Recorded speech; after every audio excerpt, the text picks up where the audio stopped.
Student, how are you? Welcome to my channel. 11th स्टँडर्डमधील जो काही अकाउंटन्सी हा सब्जेक्ट आपण पाहत आहोत, या सब्जेक्टमधील 1 to 4 एवढे जे काही चॅप्टर आहेत ते आपण आत्तापर्यंत कंप्लीट केलेले आहेत.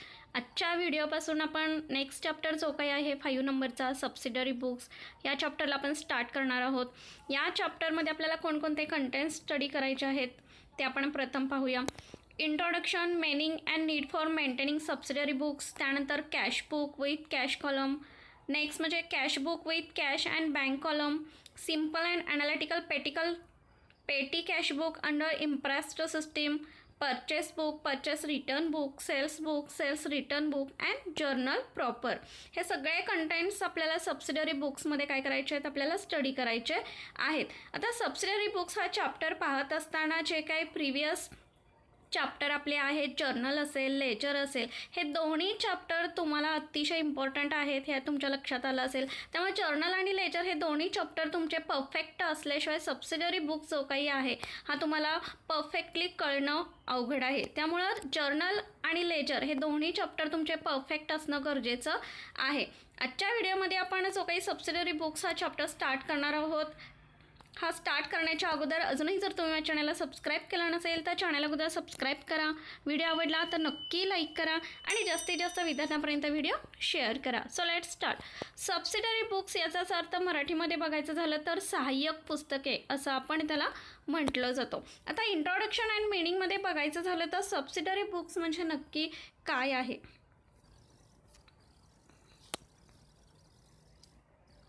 तर इंट्रोडक्शनमध्ये बघायचं झालं तर a small business may be able to record all transaction in single journal, but as the business expands the number of transaction becomes so large that the journal is required to the subdivided into special journals which are called subsidiary books. आता subsidiary books म्हणजे काय, तर जर्नलचा जो काही part आहे या जर्नलच्या उपविभाजनालाच आपण subsidiary books असं म्हणतो.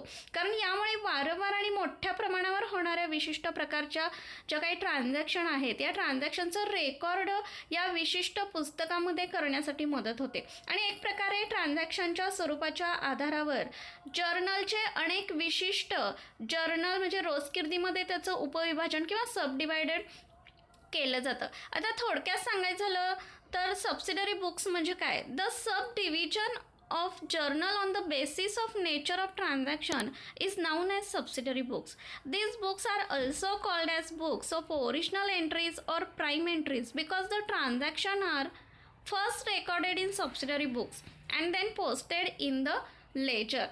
आता बिझनेसमध्ये वारंवार घडून येणारे जे काही विशिष्ट ट्रान्झॅक्शन आहेत, विशिष्ट व्यवहार आहेत, हे लिहून ठेवण्याकरता जी काही विशिष्ट प्राथमिक पुस्तके बिझनेसमध्ये रेकॉर्ड केली जातात, ठेवली जातात, या प्राथमिक पुस्तकांना सबसिडरी बुक्स असं म्हटलं जातं. थोडक्यात सांगायचं झालं तर बिझनेसमध्ये ज्या वेळेला विविध प्रकारच्या ट्रान्झॅक्शन घडून येतात तर या ट्रान्झॅक्शनचं जर्नलमध्ये प्रॉपरली विशिष्ट पद्धतीनं रेकॉर्ड ज्यावेळेला ठेवलं जातं, हे रेकॉर्ड ठेवण्यासाठी थोडी डिफिकल्टीज आपल्याला येते. कारण ट्रान्झॅक्शन ह्या विविध प्रकारच्या दिसून येतात. मग त्याच्यामध्ये परचेस ट्रान्झॅक्शन असेल, सेल्स रिटर्न असेल किंवा क्रेडिट ट्रान्झॅक्शन असेल, कॅश ट्रान्झॅक्शन असेल, या सर्व ट्रान्झॅक्शनचं रेकॉर्ड एकाच बुकमध्ये म्हणजे जर्नलमध्ये करून ठेवण्यासाठी थोडा प्रॉब्लेम येऊ शकतो. त्यामुळं याचं सब डिवायडेड म्हणजे जर्नलचं सब डिवायडेड ज्या बुकमध्ये केलं जातं, ज्या बुकचं केलं जातं त्या बुकला सबसिडरी बुक्स असं म्हटलं जातं. म्हणजे ट्रान्झॅक्शन ज्या टाईप्सचे असेल त्या टाईप्सनुसार त्या बुकमध्ये त्याचं रेकॉर्ड ठेवण्यासाठी या सबसिडरी बुकचा काय होतो, आपल्याला उपयोग असलेला दिसून येतो. आता सबसिडरी बुक्स हा जो काही चॅप्टर आहे हा अतिशय इझी आणि सिम्पल आपल्याला दिसून येतो. त्यामुळे थेरीचा जो काही पार्ट आहे तो आपण थोडक्यात पाहणार आहोत. कारण जो काही थेरीचा जो काही पार्ट आहे प्रॉब्लेमशी रिलेटेड तेवढाच पार्ट आपण या चॅप्टरमध्ये एक्सप्लेन देखील करणार आहोत. आता टाईप्स ऑफ सबसिडरी बुक्स बघत असताना बिझनेसमध्ये ज्या काही ऑल ट्रान्झॅक्शन घडत असतात या ट्रान्झॅक्शन नक्की कशा स्वरूपाच्या असतात हे आपल्याला माहिती आहे. तर थोडक्यात बघायचं झालं तर टाईप्स ऑफ सबसिडरी बुक्स पाहत असताना बिझनेसमध्ये ज्या काही विविध ट्रान्झॅक्शन घडून येतात ह्या ट्रान्झॅक्शन मेन म्हणजे 2 टाईपच्या असलेल्या आपल्याला सुरुवातीपासून दिसून येतात. एक म्हणजे कॅशशी रिलेटेड असलेलं ट्रान्झॅक्शन आणि दुसरा म्हणजे क्रेडिट ट्रान्झॅक्शन. आता ट्रान्झॅक्शन बघत असताना याच्यामध्ये कॅश और बँक ट्रान्झॅक्शन या दोन्ही इन्क्लूड असलेलं दिसून येतं. मग कॅश और बँक ट्रान्झॅक्शनमध्ये single column cashbook, bank book, 2 column cashbook and petty cashbook हे सर्व काय करायचं आपल्याला या चॅप्टरमध्ये स्टडी करायचं आहे. आणि प्रॉब्लेम ज्या प्रकारचा तुमच्या पुढे येईल त्या प्रकारानुसार याचा फॉर्मॅट आपल्याला प्रिपेअर करून घ्यावा लागणार आहे. दुसरा पार्ट जो काही आहे तो म्हणजे क्रेडिट ट्रान्झॅक्शनचा. क्रेडिट ट्रान्झॅक्शन जर झाली बिझनेसमध्ये तर त्याचं रेकॉर्ड कोणकोणत्या बुकमध्ये केलं जातं. फर्स्ट म्हणजे purchase book, second sales book, third purchase return book and fourth sales return book. म्हणजे 2 प्रकारच्या टाईप्सच्या ज्या काही ट्रान्झॅक्शन बिझनेसमध्ये घडून येतात त्यानुसार हे बुक्स आपल्याला प्रिपेअर करावे लागतात. फर्स्ट म्हणजे कॅश और बँकशी रिलेटेड जर ट्रान्झॅक्शन घडली तर single bank book, 2 column cashbook and petty cashbook हे बुक्स आपल्याला प्रिपेअर करावे लागतात. आणि क्रेडिट ट्रान्झॅक्शन घडल्या तर purchase book, sales book, purchase return book and sales return book हे सर्व बुक्स आपल्याला प्रिपेअर करावे लागतात. त्यानंतर बिल्स ट्रान्झॅक्शनशी रिलेटेड असतील तर त्याच्यामध्ये bills receivable book, bills payable book prepare करणं गरजेचं असतं. आणि ऑदरमध्ये म्हणजेच कॅश ट्रान्झॅक्शन आणि क्रेडिट ट्रान्झॅक्शन या दोन्हीमध्ये अशा ट्रान्झॅक्शन ज्या बसत नाहीत त्यांच्यासाठी जर्नल प्रॉपरमध्ये अशा ट्रान्झॅक्शनचं रेकॉर्ड केलं जातं. आता आजच्या व्हिडिओमध्ये आपण जे काही पार्ट फोकस करणार आहोत त्याच्यामध्ये कॅश और बँक ट्रान्झॅक्शनमध्ये single cashbook, bank book, 2 column cashbook आणि पेटी कॅशबुक याच्याशी रिलेटेड आपण इन्फॉर्मेशन पाहणार आहोत. बघा, following are the important subsidiary books. याच्यामध्ये जे काही कॅशबुकचे आपण टाईप स्टडी करणार आहोत, प्रिपेअर करणार आहोत. त्यानंतर क्रेडिट ट्रान्झॅक्शनशी रिलेटेड परचेस बुक असेल, purchase return book, sales book, journal proper. Following are the important subsidiary बुक्समध्ये हे जे काही 7 टाईप्स आहेत हे सर्व आपण काय करणार आहोत, स्टडी करणार आहोत. पण सर्वात प्रथम जो काही पार्ट आहे तो म्हणजे कॅशबुक म्हणजे नक्की काय आहे याच्यावरती आपण थोडंफार प्रमाणात डिस्कस देखील करणार आहोत. कारण सबसिडरी बुक्स बघत असताना सबसिडरी बुक्समधला पहिला जो काही टाईप्स आहे, पहिला जो काही पार्ट आहे तो म्हणजे कॅशबुकचा. कॅशबुक म्हणजे काय तर all cash and bank transaction are recorded in the cashbook. The cash book has 2 sides where that left hand side is receipt side म्हणजेच debit side and the right hand side is payment side म्हणजेच credit side. When amount is received details are recorded on the receipt side and when payments are made details are recorded on the payment side. Cash book a journal since it is a book of original entries and it also a ledger since it constitutes a classified record of all cash transactions in the form of ledger and helps in finding out cash and bank balance at the end of particular accounting period. Thus it can be said that cash book serves dual purpose of journal as well as ledger. Subsidiary बुक्समधला सर्वात महत्त्वाचा जो काही types आहे तो म्हणजे cashbook. Cashbook म्हणजे काय तर एक मूळ नोंदीचं जे काही पुस्तक आहे म्हणजे ट्रान्झॅक्शनचं मूळ रेकॉर्ड ज्याच्यामध्ये केलं जातं त्याला आपण कॅशबुक असं म्हणतो. कॅशबुक पाहत असताना कॅशबुकची जी काही लेफ्ट हँड साईड आहे ती डेबिट बाजू दर्शवते म्हणजेच रिसिप्ट साईड जी काही आहे ती डेबिट साईड दर्शवते आणि कॅशबुकची क्रेडिट साईड जी काही आहे तिला आपण पेमेंट साईड किंवा राईट हँड साईड असं म्हणतो. म्हणजे बिझनेसमध्ये जे काही पैशाशी रिलेटेड ज्या काही ट्रान्झॅक्शन आहेत त्या ज्यावेळेला रिसिव्ड होतात, प्राप्त होतात त्यावेळेला त्याचं रेकॉर्ड कॅशबुकच्या रिसिप्ट साईडला म्हणजे डेबिट साईडला आपण करत असतो. आणि बिझनेसमधून पैसा गेला किंवा पेमेंटशी रिलेटेड काही ट्रान्झॅक्शन घडली तर त्याचं रेकॉर्ड आपण कॅशबुकच्या राईट हँड साईडला म्हणजेच पेमेंट साईडला आपण करत असतो. मुळात कॅशबुकमध्ये बिझनेसमध्ये जेवढे काही रोखीचे व्यवहार घडून येतात या रोखीच्या व्यवहारांचंच रेकॉर्ड कॅशबुकमध्ये केलं जातं.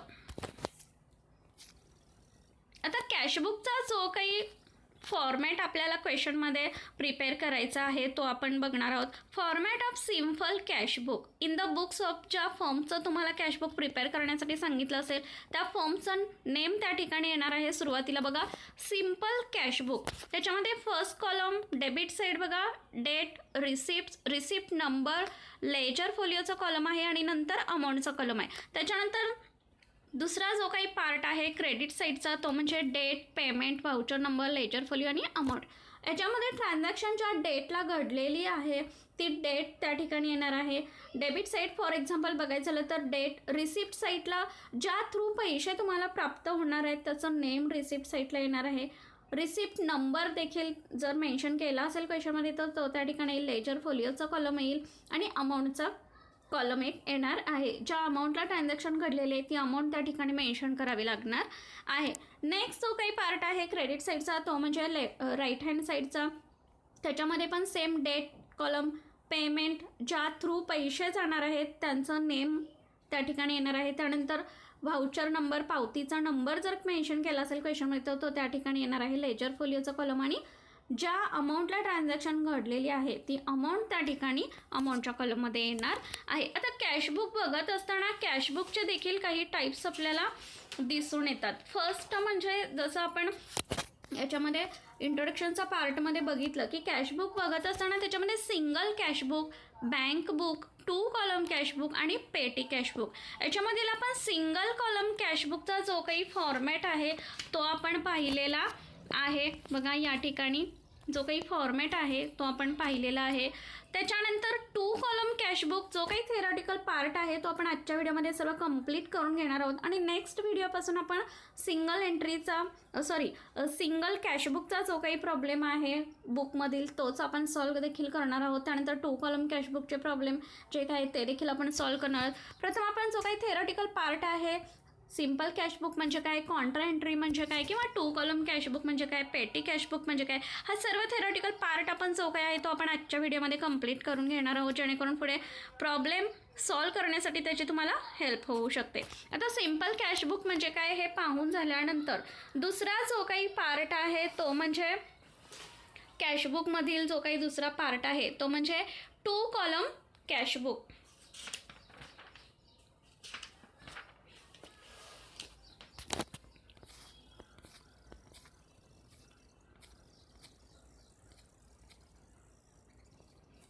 Column cashbook. आता याच्यामध्ये 2 कॉलम कॅशबुकचा बघत असताना याच्यामध्ये देखील आपल्याला काय पाहायचं आहे तर 2 कॉलम कॅशबुक म्हणजे काय तर ज्या व्यावसायिकाला बँकांमार्फत अनेक व्यवहार करावे लागतात मग तो बँकेमध्ये करंट अकाउंट ओपन करतो मग अशा ट्रान्झॅक्शनचं रेकॉर्ड सोयीचं ठरावं यासाठी जो काही बिझनेसमॅन आहे हा बिझनेसमॅन कॅश और बँक अकाउंट ह्या दोन्ही कॉलमशी रिलेटेड एकत्रितरित्या रेकॉर्ड ज्या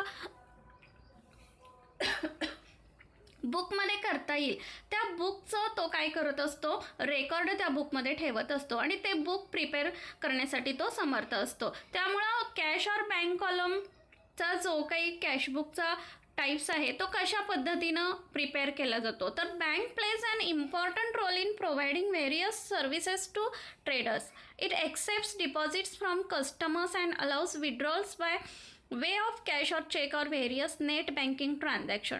बिझनेस म्हटलं की त्या ठिकाणी कॅश ट्रान्झॅक्शन आल्या आणि क्रेडिट ट्रान्झॅक्शन देखील आल्या बट या ठिकाणी आपण कॅशबुक बघतोय त्यामुळं बिझनेसमध्ये जेवढ्या काही रोखीचे व्यवहार घडून येतात त्या रोखीच्या व्यवहारांसाठीच कॅशबुक प्रिपेअर केलं जातं. आता कॅशबुकमधील हा जो काही आपण टाईप्स पाहणार आहोत तो म्हणजे 2 कॉलम कॅशबुक.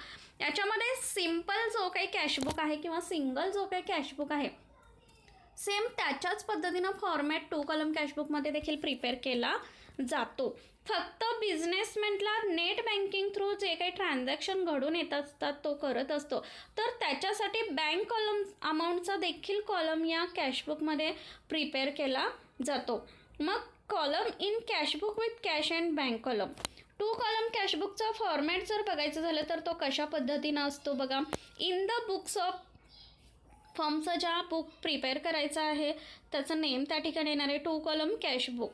या पद्धतीनं आपण सिम्पल कॅशबुकचं फॉर्मॅट पाहिलेला आहे त्याच पद्धतीनं 2 कॉलम कॅशबुकचा आहे. फक्त बँक कॉलमचा जो काही अमाऊंटचा कॉलम आहे तो या ठिकाणी एक्स्ट्रा आलेला आहे. बघा डेबिट साईड जी रिसिप्ट साईड असते कॅशबुकची त्याच्यामध्ये date, receipt side, receipt number, ledger folio, cash amount column and bank amount column. या ठिकाणी अमाऊंटचे 2 कॉलम आपल्याला दिसून येतील.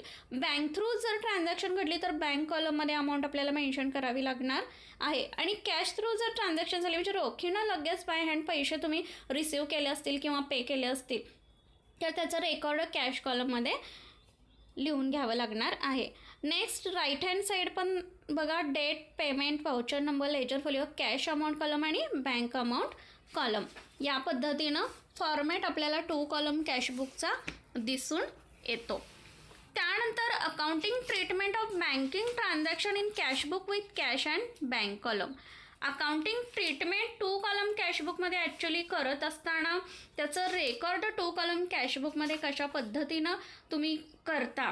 तर सुरुवातीला क्वेश्चनमध्ये जर तुम्हाला ओपनिंग बॅलन्स म्हणजे प्रारंभिक शिल्लक, प्राप्त धनादेश किंवा निर्गमित धनादेश किंवा अनावरील धनादेश याच्याशी रिलेटेड जर इन्फॉर्मेशन दिली तर त्याचं रेकॉर्ड कशा पद्धतीनं करायचं आहे याविषयी इन्फॉर्मेशन या ठिकाणी दिलेली आहे. हे सर्व इन्फॉर्मेशन आपल्याला प्रॅक्टिकली ज्यावेळेला आपण प्रॉब्लेम सॉल्व करायला जाऊ त्यावेळेला ती जास्त बेटर की तुमच्या ती लक्षात येऊ शकते. दुसरा जो काही पार्ट आहे तो म्हणजे चेक रिसिव्ड. जर चेक रिसीव्ह झाला आणि चेक जर इश्यू केला आपण तर त्याचं रेकॉर्ड 2 कॉलम कॅशबुकमध्ये आपण कशा पद्धतीनं करू शकतो. आता याच्यामध्ये चेक रिसिव्ड करत असताना किंवा चेक इश्यू करत असताना 2 टाईप्सचे चेक आपल्याला मेन्शन केलेले असतील. फॉर एक्झाम्पल बघा, फर्स्ट क्रॉस्ड चेक जर रिसीव्ह झाला असेल, क्रॉस्ड चेक जर रिसीव्ह झाला असेल तर त्या ठिकाणी आपण पोस्टिंग किंवा रेकॉर्ड जे काय आहे कॅशबुकमध्ये ते कशा पद्धतीनं करू शकतो. तर प्रथम आपण जर्नल एंट्री आपल्याला इमॅजिन करणं गरजेचं आहे. बघा, जर क्रॉस्ड चेक रिसीव्ह झाला असेल तर रेकॉर्ड आपल्याला कॅशबुकमध्ये कशा पद्धतीनं करायचा आहे. तर bank account debit to sales or assets or income or debtors account credit. Bank crossed cheque receive होणार आहे याचा अर्थ आपल्याला माहिती आहे की प्रिव्हियस चॅप्टरमध्ये आपण चेकचे जे काही टाईप्स पाहिलेले आहेत, बिअरर चेक असेल, क्रॉस्ड चेक असेल, तर हे तुम्हाला परफेक्ट कळलं असेल तर या ठिकाणी तुमच्या ते लक्षात येईल की जर क्रॉस्ड चेक रिसीव्ह झाला असेल तर आपल्याला डायरेक्टली त्या चेकची अमाऊंट आपल्या हातामध्ये न येता तर आपल्या अकाउंटमध्ये ती कलेक्ट होत असते, सबमिट होत असते. सो बँक अकाउंटला ती चेकची अमाऊंट काय होणार आहे तर रिसीव्ह होणार आहे. So bank account debit to sales or assets account credit या पद्धतीनं रेकॉर्ड केलं जाईल. त्यानंतर जर बिअरर चेक रिसीव्ह झाला असेल तर रेकॉर्ड आपण कशा पद्धतीनं ठेवणार आहे. आपल्याला माहिती आहे बिअरर चेक रिसीव्ह झाला तर बाय हँड पैसे आपल्या हातामध्ये बँक देत असते. So cash account debit to sales or assets income or debtors account credit या पद्धतीनं रेकॉर्ड बँक ठेवू शकते.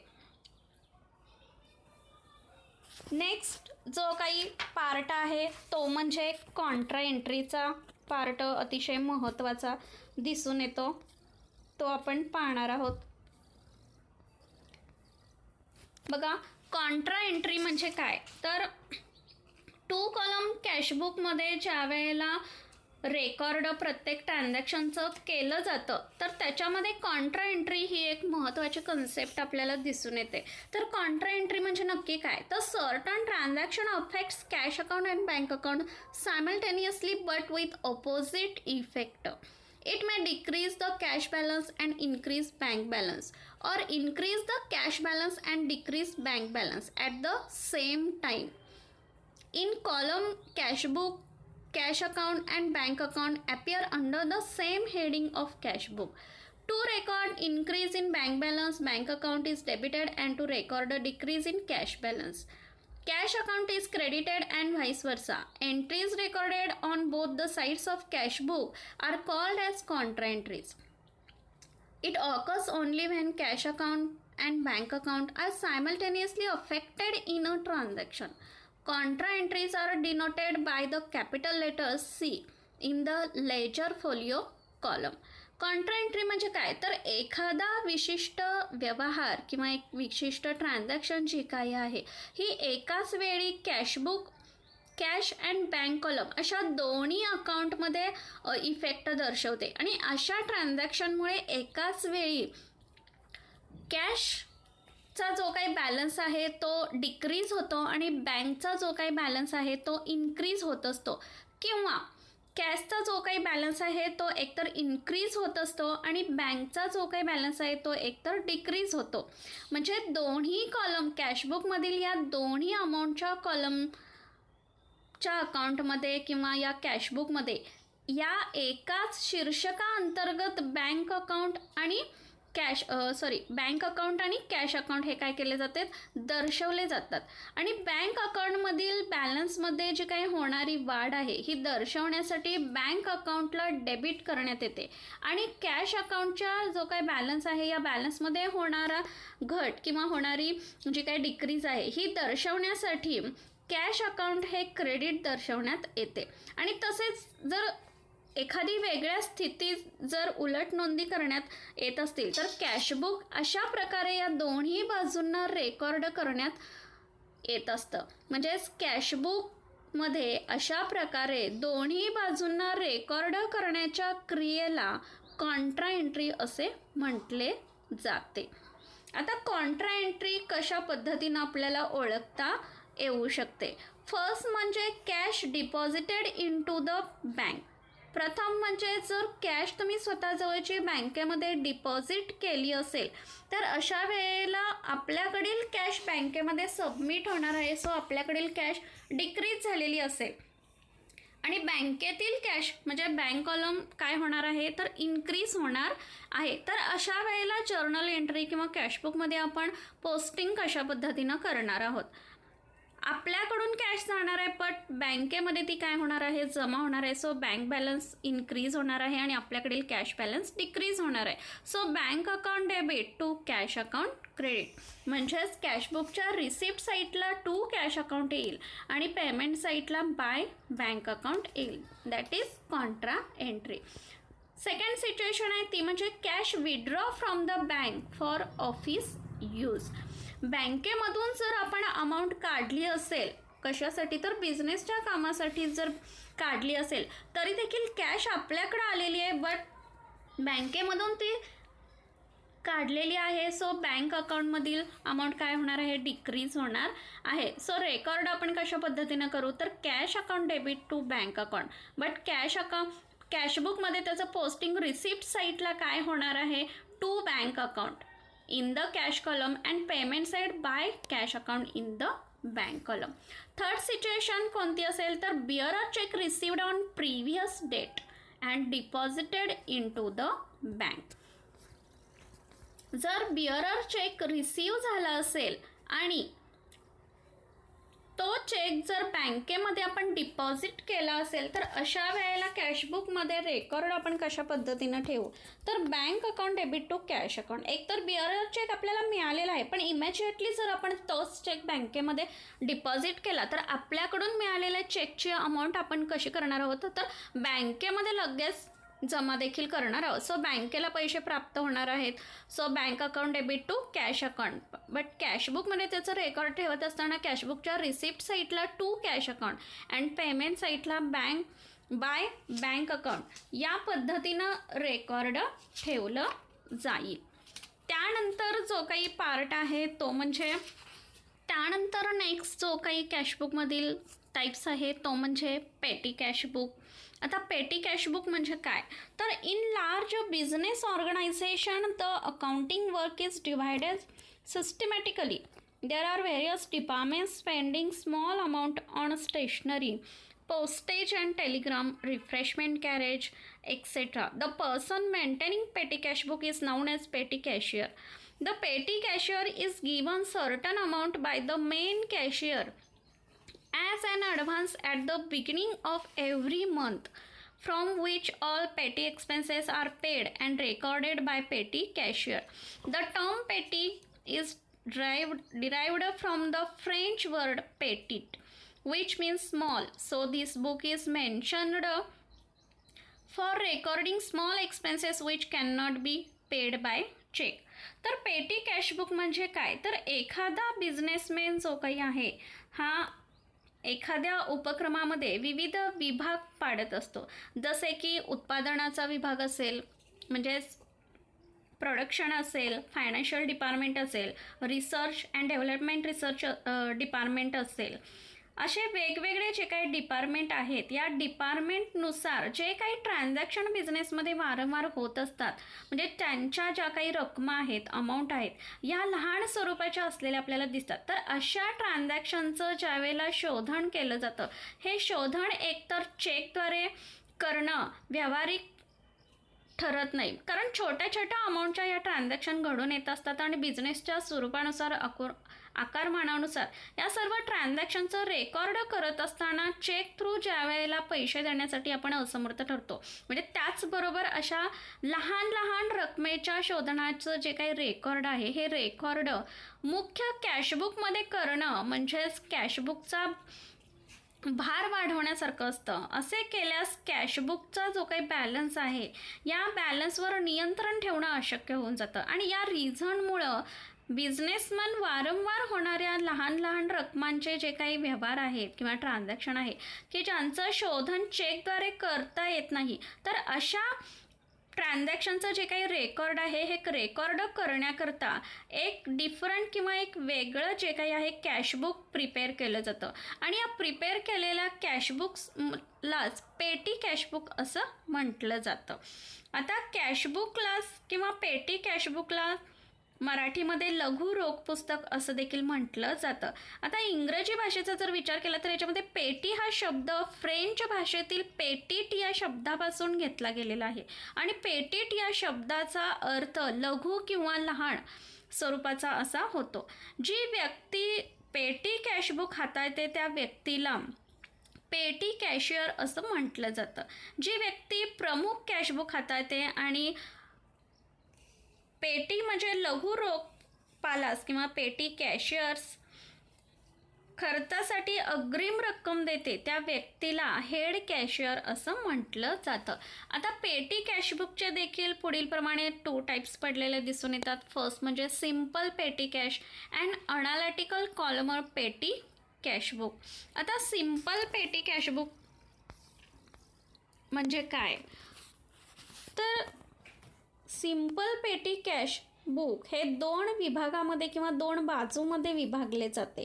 फर्स्ट म्हणजे रिसिप्ट साईड अँड सेकंड म्हणजे पेमेंट साईड. आता मुख्य रोखपालाकडून जी काही रक्कम प्राप्त होते ही प्राप्त झालेल्या रकमेची किंवा चेकची जी काही रेकॉर्ड आहे हे रिसिप्ट बाजूवर करण्यात येते आणि पैसे देण्याचं जे काही रेकॉर्ड आहे हे पेटी कॅशबुकच्या पेमेंट बाजू साईडला केले जाते. पेटी कॅशबुकची रिसिप्ट साईड आणि शोधनाच्या म्हणजे पेमेंट साईडच्या नोंदीसाठी डेट, पर्टिक्युलर्स इत्यादी संबंधीचा जो काही कॉलम असतो या कॅशबुकमध्ये म्हणजे पेटी कॅशबुकमध्ये, कारण मुख्य रोखपालाकडून जी काही रक्कम प्राप्त होते ही प्राप्त होणारी रक्कम किंवा चेक संबंधीचे व्यवहार हे मर्यादित असतात आणि बाकीचे जे काही व्यवहार आहेत हे विविध लहान लहान स्वरूपाच्या खर्चाशी संबंधित किंवा पेमेंटशी रिलेटेड असलेले आपल्याला दिसतात. पेटी कॅशबुकमध्ये नोंदवलेल्या व्यवहारांची खातेवहीमध्ये म्हणजे संबंधित विशिष्ट खर्चाच्या खात्यात खतावणी करण्यात येते म्हणजे लेजर प्रिपेअर केले जाते आणि साध्या पेटी कॅशबुकमध्ये खर्चाच्या स्वरूपाचा जर विचार न करता करण्यात येणाऱ्या सर्व प्रकारच्या लहान स्वरूपाच्या खर्चाच्या शोधनाच्या रकमेच्या नोंदी किंवा रेकॉर्ड याकरता एकच रकाना त्यांनी ठेवलेला दिसतो आणि या ठिकाणी अकाउंटंट विविध डिपार्टमेंटमध्ये जो काही एक्सपेन्सेस होत असतो या एक्सपेन्सेसची विभागणी करावी लागते. त्यानुसार विशिष्ट खात्यामध्ये लेजर्स प्रिपेअर केले जातात. याकरिता अतिरिक्त श्रम आणि वेळेची देखील गरज असते. म्हणून सर्वसाधारण व्यवहारामध्ये बिझनेसमॅन हा पेटी कॅशबुक ठेवत नाही.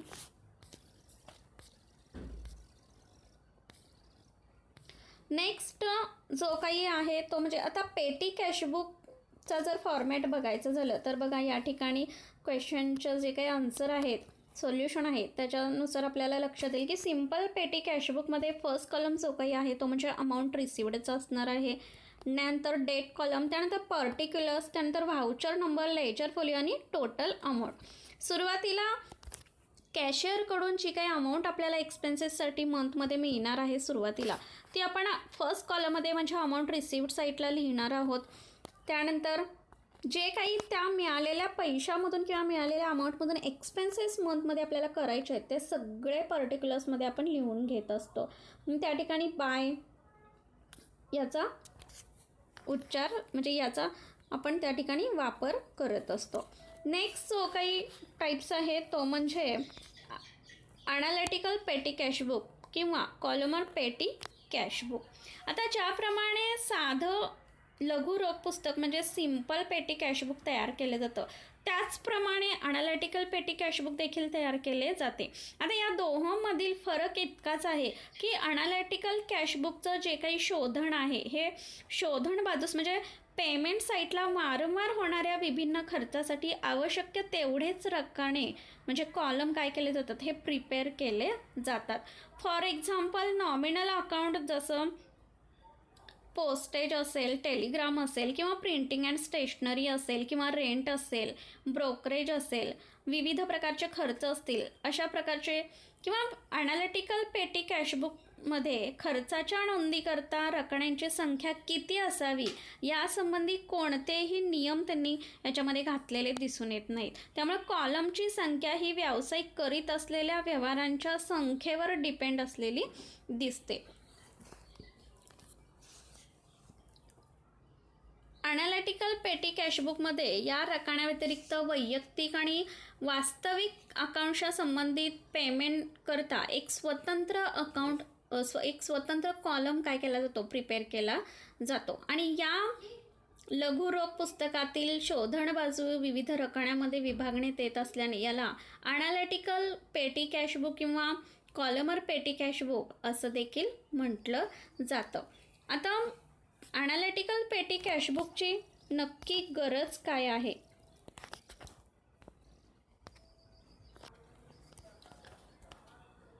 अनालिटिकल पेटी कॅशबुक किंवा कॉलमर पेटी कॅशबुकमध्ये एक सर्वात महत्त्वाची जी काही मेथड आहे ती म्हणजे इम्प्रेस्ड सिस्टीम ऑफ पेटी कॅशबुक. आता इम्प्रेस्ड सिस्टीम म्हणजे काय तर सिम्पल कॅशबुक ठेवण्याची ही एक अतिशय लोकप्रिय पद्धत आपल्याला दिसून येते. इम्प्रेस्ड या शब्दाचा अर्थ काय तर ॲडव्हान्स असा होतो. आता या मेथडनुसार अंतर्गत मुख्य जो काही कॅशियर आहे या एका विशिष्ट अवधीत होणाऱ्या लघु रोख खर्चाचा किंवा स्मॉल जो काही एक्सपेन्सेस आहे या खर्चाचा अंदाज घेतला जातो. आणि या अंदाजानुसार ही जी काही रक्कम आहे ही जी काही अमाऊंट आहे ही अमाऊंट मुख्य कॅशियर कडून किंवा लघु रोखपालास त्या विशिष्ट कालावधीमधील लहान खर्च भागवण्यासाठी ॲडव्हान्स म्हणून ही रक्कम दिली जाते. आणि हे लहान खर्च भागवण्यासाठी जी आगाऊ रक्कम लघु रोखपालास दिली जाते त्या रकमेला अनामत ठेव म्हणजे फ्लोट अमाऊंट असं देखील म्हणतात. आणि या प्राप्त इम्प्रेस्ड जी काही अमाऊंट आहे किंवा अग्रिम जी काही अमाऊंट आहे या अमाऊंटचं रेकॉर्ड या सिम्पल कॅशबुकमध्ये किंवा अनालिटिकल कॅशबुकमध्ये प्राप्त रक्कम या रकान्यात करण्यात येते. आणि जेव्हा खर्चाचे शोधन करण्यात येतं किंवा या पैशातून जे जे खर्च भागवले जातात तेव्हा त्याची सर्वप्रथम नोंद जे काही रेकॉर्ड आहे हे बेरजेच्या टोटल कॉलमच्या रकान्यामध्ये किंवा कॉलममध्ये याचं रेकॉर्ड केलं जातं. आणि नंतर ही जी काही अमाऊंट आहे ही अमाऊंट संबंधित खर्चाच्या रकान्यामध्ये लिहिली जाते. आणि विशिष्ट कालावधी संपल्यानंतर मग तो एक आठवडा असो किंवा 15 असो किंवा 1 महिना असो या कॅशबुकचे संतुलन करण्यात येते. आणि नंतर लघु रोखपाल लघु खर्चाचा सारांश हा तयार केला जातो. आणि संबंधित व्हाउचर्स जे काही आहेत हे व्हाउचर्स तयार करून ते प्रमुख रोखपालास सादर करतो. आणि या लघु रोखपालाने सादर केलेले जे काही विवरण आहेत तसेच प्रमाणकांची अचूकता आहे ही अचूकता पडताळून पाहण्यासाठी हा प्रमुख रोखपाल त्यांची कसून तपासणी याद्वारे करत असतो. आणि त्यानंतर मुख्य रोखपाल हा लघु रोखपालास मागील कालावधीमध्ये खर्च करण्यात आलेल्या रकमेइतकी रक्कम देत असतो. आणि अशा प्रकारे लघु रोखपालाजवळ प्रत्येक कालावधीच्या प्रारंभीची एक समान रक्कम अग्रिम म्हणून राहत असते. यालाच इम्प्रेस्ड सिस्टीम ऑफ पेटी कॅशबुक असं म्हटलं जातं. आय होप की आजच्या व्हिडिओमध्ये आपण कॅशबुक म्हणजे काय आणि कॅशबुकचे जे काही विविध प्रकार आहेत मग त्याच्यामध्ये सिंगल कॅशबुक असेल 2 कॉलम कॅशबुक असेल किंवा पेटी कॅशबुक असेल या सर्वांसंबंधित जो काही थेरॉटिकल पार्ट आपण एक्सप्लेन केलेला आहे हा तुमच्या सर्व लक्षात आलेला असणार आहे. नेक्स्ट व्हिडिओमध्ये आपण सिंगल कॅशबुकवरील जे काही प्रॉब्लेम आहेत हे आपण सॉल्व देखील करणार आहोत.